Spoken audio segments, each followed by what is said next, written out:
Hey everybody, this is Stovepipe the Flanneled Witch, and this is my first video on YouTube. I've done a lot of stuff on TikTok, and you can find me there at Blue Collar Witchcraft. But I'm really excited for these YouTube videos because I've always been a fan of more long-term type media, and so I'll have a lot of long-term videos here and hopefully some interviews with other people who practice. But this one, I just want to introduce you to the craft that I do. I call it Blue Collar Witchcraft. I have no idea if I made up that term. You don't find it on Google. But you do find a lot of people, a lot of witches, that refer to themselves as practical witches. And I totally agree with the fulcrum of that particular way of being. But Blue Collar Witchcraft seems a bit more full circle to me. And essentially, a lot of it is just my upbringing. I grew up in Maine in a very small town where you're expected to work by the time you're 16. And there's a little bit of that. You wake up, you go to work, you come home, spend family time, if you have one, and then go to bed. And I think those are good things. I really do.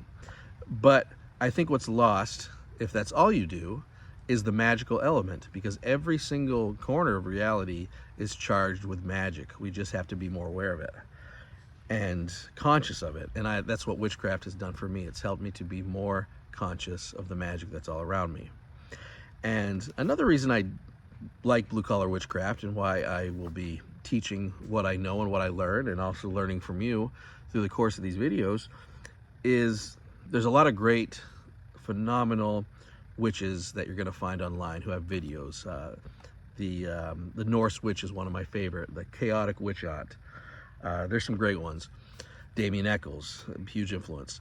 But there's so many of them who, they just act like influencers. They're always inside, which is bothersome to me because, I mean, you know, outdoors is where I feel most comfortable. And I am part of a nature-based religion, so nature's incredibly important. So that's part of it, but also it just feels like a lot of their concerns are completely different than mine.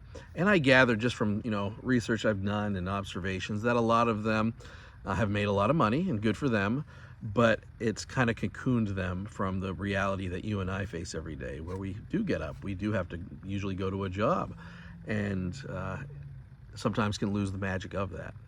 So this is my attempt to really bring that back, because I think the majority of us probably at the end of the day are practical witches. At the same time, I use esoterica, tarot cards, runes, you know, a lot of the things from traditional witchcraft candles.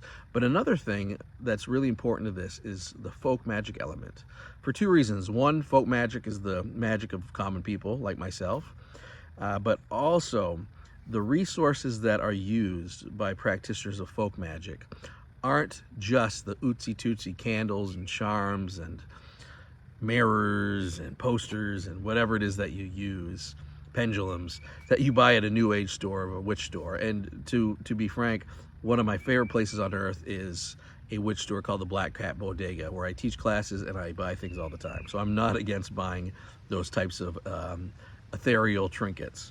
However, I think it's important to use sticks that you find on a hike. If you're a carpenter, use your hammer in a spell. If you're a musician, bring in your guitar. If you're a teacher, carve runes on the apple that your student gave you. And the importance of this is not just because, as blue-collar people, we don't always have a ton of money that we can spend, but also that connects you so much, not just to nature around you, but to your own life. When you use the stuff and the resources of your everyday life, the hammers, the clothing, the apples, the sticks, whatever that may be, that is a direct connection to the earth, because they are made of the earth and they are used on the earth. And I think that's the most important thing about Blue Collar Witchcraft to me. It keeps me rooted. It keeps my concerns very practical, very day-to-day. Something that a lot of people can relate to, but at the same time, it is to help us be more conscious of the magic that's all around us. So I'm going to finish off with this elevator speech that I wrote about Blue Collar Witchcraft, and then we're going to continue throughout the course of this little journey that I am on, and hopefully you'll jump on board with me. Here we go. Blue Collar Witchcraft is a meditative, thoroughly nature-based and active practice. It is focused on transformation of the self, stewardship of and connection to the natural world, and magic-empowered activism for social justice. This is done through organized ceremony and rituals, spell casting through the use of everyday resources and esoterica, and most importantly, in my opinion, meditation, meditation, meditation. And let's say that one more time, meditation. And to close, it is magic for and by common folk. All right, again, thank you for watching this video. Please do check out my TikTok, which is Blue Collar Witchcraft. Hope you're all doing well, and we'll see you soon.